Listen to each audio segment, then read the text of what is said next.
Vairs nav komforta zona, vai ir laiks doties, vai Dievs ar tevi runā.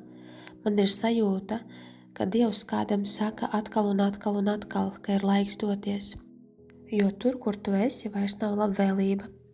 Lai arī kam šī ziņa, tu nevari vairs palikt tur, kur tu esi šobrīd, vai esi pārāk ērtā vietā. Komforti ne tāpēc, ka apkārtējā vide ir ērta, bet tur, kur tu esi, jūties komforti. Baidies izkāpt ārā un doties tur, kur tev vajag doties.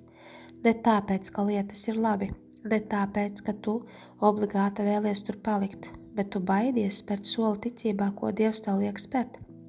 Vai viņš liek tavā garā jau kādu laiku sakot, ka ir laiks doties? Ir laiks doties no vietas, kur esi šobrīd, uz vietu, kur Dievs tev parādīs. Vai ir jau parādījis? Varbūt ir vieta, kas kustās tavā garā un domā, kāpēc tas ir ik pa laikam uzpeld. Tā var būt vieta, kuru Dievs tev norāda doties. Varbūt jau parādījis, un tu gaidi, lai apstākļi ir pareizi, labvēlīgi, lai pietiekami nauda. Lielāko daļu Dievs negaida, lai tev ir pietiekami nauda, jo vēlas, lai spēr ticības soli. Dievs aicina tevi atstāt šo vietu, lai arī cik tev būtu nauda. Dievs vēlas, lai viņam uzticies, spēr soli ticībā, ticot, ka tad, kad leksi, Dievs tevi pārtvers. Kad tu aiziesi, Dievs nodrošinās. Dievs negaidīja, kad man būs pietiekami naudas, un es bieži aizgāju ar mazu naudas daudzumu.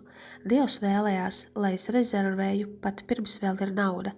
Gandrīz katrā reizē, kad Dievs liek atstāt vietu, man nav pietiekami naudas. Tiem, kam ir bērni, tas ir izaicinājums, bet tas nenozīmē, ka Dievs nav tevi saucis iziet no vietas. Dievs nodrošinās. Ja tu paliksi šajā vietā un gaidīsi naudu, kad tā uzrādīsies, tā nebūs. Atlikta paklausība ir nepaklausība. Tu varbūt saki, es pagaidīšu, man ir bail. Ir žēlastība, Dievs dod žēlastību, bet ir laiks, kad Dievs saka, es tev teicu, lai tu dodies no tās vietas prom. Un dažreiz tev jāgaida, līdz tas loks nāk atkal, izejas loks. Dodies tad, kad Dievs saka tev doties. Tas nevienmēr ir viegli, lielākoties pārējais laikā nebūs pietiekami naudas. Tiklīdz nonācu zemē, uz kuru Dievs mani sūtīja, ienāca nauda. Tieši tik, cik man vajadzēja uz to brīdi. Es tev lieku zināt, ka tev ir jāaiziet. Es zinu, ka tas ir izaicinājums. Esmu to darījusi ar asarām panikā. Darot to jau vairākus gadus, 3 plus, 5, 6. Nu jau sanāk labāk to uztvert. Dievs parāda tikai vienu soli uz priekšu. Dievs padarīs to nērtu, pieļaus, ka tas kļūst ekstrēmi nērti šajā vietā, kur esi. Tu esi atradusies šajā vietā pietiekami ilgi, ka lietas sāk kļūt tik nērtas un tev atliek teikt, man ir jāiet. Tas turpinās būt nērti, ja tu nedosies prom, nekļūs labāk, ja paliksi ilgāk, kļūs sliktāk, ja paliksi. Gaidot, kad lietas paliks labākas, tur, kur tu esi, nekļūs labākas, kļūs tikai sliktāk.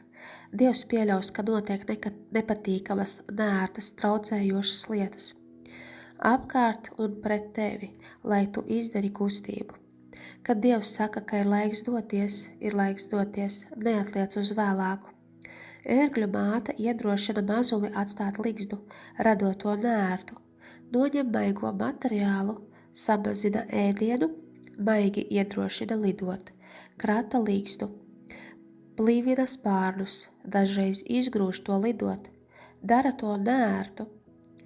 Barību dod mazāk un noliek to tālāk no mazuļa. Tas nozīmē mazuli ir laiks doties, ir laiks pamest ligzdu, laiks atstāt komforta vietu un doties uz vietu, ko Dievs norāda.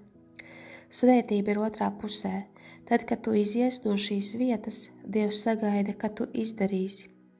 Nevis būs tā, kā sagaidi pēc sava prāta, lai nav vilšanās. Sagaidi tikai to, ka Dievs nodrošinās, bet tev ir jāiziet ārā. Atceries, ka Dievs teica Ābrahāmam iziet, 1. Mūzes 12, atstāt cilvēkus, zemi, visu pazīstamo, uz vietu, ko rādīšu. Tur, kur tu esi, nav tur labvēlīga vieta. Apsolījums ir joprojām tavs, neatliec. Ja paliksi šajā vietā pārāk ilgi, tu izraisi atlikšanu. Cilvēki, kuri dēļ situācijas nācās iziet no vietas, kur bija, uz citu vietu. Dievs pieļāva tās lietas, zinot, ka tie dosies prom. Vietā, kurā esi, lietas var sākt palikt trakas. Tas var nozīmēt, ka Dievs saka, ka ir laiks doties. Dievs stumj tevi ārā no komforta līzdes. Tas nenorims, nebūs miers, līdz tu sāksi paklausībā doties prom uz vietu, kur Dievs tevi sūta. Tu to vari izdarīt pat ar bērniem, pat bez mašīnas. 2. Mūzus 2, 11 līdz 15. Dievs vēlējās, lai Mūzus atstāj šo vietu, lai ieiet Dieva mērķī. Šis atgadījums viņu stūma, nērtā situācija stūma Dieva mērķī. Viņš aizgāja, aizbēga, bez nekā, bez mantām. Rute un Naomija. Rute 1 līdz 7. Pats izraisīja doties uz Moāba zemi, un tas, kas notika Moāba zemē, izraisīja doties atpakaļ. Nērtās situācijas stūma uz citām vietām, uz vietām, kur vajadzēja būt. Nelabvēlīgā situācija, kurā esi, tik daudz, kas notiek. Tev tas nepatīk, bet varbūt tu baidies sakrāmēt somas un doties uz vietu, ko Dievs tev rāda. Tev jādodas ticībā, uzticoties Dievam. Tu neredzi, nav ideju, kas būs otrā pusē, bet zinām, ka Dievs ir otrā pusē. Viņš jau ir tur. Dievs jau ir aizgājis tev pa priekšu. Nodrošinājums nāks.